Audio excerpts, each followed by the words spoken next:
بدکار عورت امام مسجد کو اپنا جسم کیوں دکھا رہی تھی؟ پھر امام مسجد نے اپنی آنکھوں پر ہاتھ کیوں رکھ لیے؟ ایک بدکار عورت اپنے پیٹ سے کپڑا ہٹا کر اپنے دروازے پر کھڑی ہو جاتی اور لوگوں کو اپنا جسم دکھا کر اپنی طرف مائل کرتی۔ جو بدکار قسم کے نوجوان ہوتے وہ اس بدکار عورت کے پاس آتے، اس کے جسم پر ہاتھ لگاتے اور پوچھتے کہ کتنے پیسے لیتی ہو؟ وہ بدکار عورت کہتی کہ 20,000 روپے لیتی ہوں۔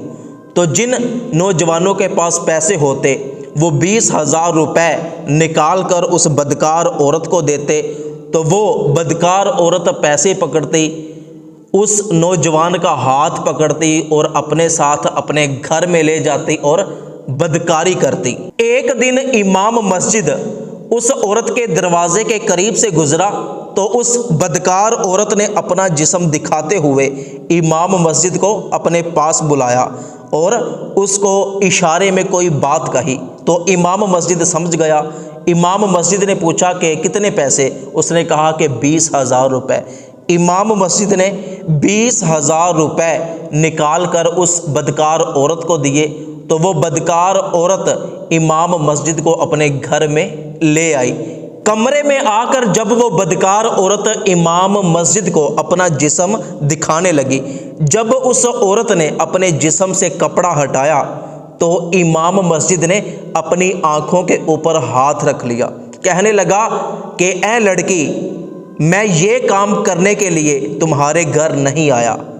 تو اس بدکار عورت نے کہا کہ بڑی حیرانگی کی بات ہے، پھر مجھے کس چیز کے پیسے دیے؟ میرے گھر میں کیوں آئے ہو؟ امام مسجد نے کہا کہ میں نے تجھے پیسے دیے ہیں، 1 گھنٹہ میں تیرے گھر میں گزاروں گا، میں جو کہوں گا تو ویسے ہی کرے گی، جاؤ جا کر وضو کر کے آؤ۔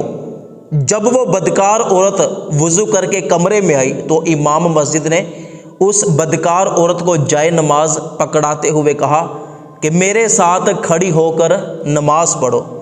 تو امام مسجد اور اس بدکار عورت نے جائے نماز بچھائی اور دونوں نے نماز پڑھنا شروع کر دی۔ نماز پڑھنے کے بعد جب امام مسجد نے سلام پھیرا تو ہاتھ اٹھا کر امام مسجد دعا مانگنے لگا کہ یا اللہ، میرا کام بس اتنا تھا کہ میں نے اس بدکار عورت کو وضو کروا کے پاک صاف کروا کر جائے نماز پر بٹھا دیا، اب اس کو ہدایت دینا تیرا کام ہے، اس کو ہدایت عطا فرما۔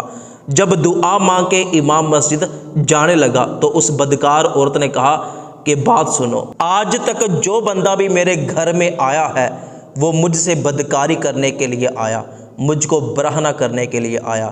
ایک آپ آئے کہ جس نے مجھے نماز پڑھائی اور میرے حق میں دعا کی، تو میں آپ کو گواہ بنا کے یہ وعدہ کرتی ہوں کہ آج کے بعد میں کبھی بدکاری نہیں کروں گی، میں اللہ پاک سے سچی سچی توبہ کرتی ہوں۔ تو امام مسجد نے اس کے سر پہ پیار دیا اور وہاں سے چلا گیا۔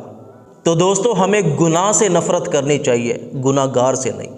اللہ پاک نے کفل جیسے بدکار آدمی کو بھی معاف کر دیا تھا جو ہر رات نئی عورت کے ساتھ بدکاری کرتا تھا۔ جو بھی گناہ گار آپ کو ملے اس کی اصلاح کریں۔ اللہ پاک سے دعا ہے کہ اللہ پاک ہمیں گناہوں سے بچنے کی توفیق عطا فرمائے۔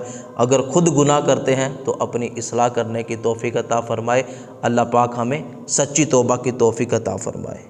اس ویڈیو پیغام کو اپنے دوستوں تک بھی ضرور پہنچائیے گا۔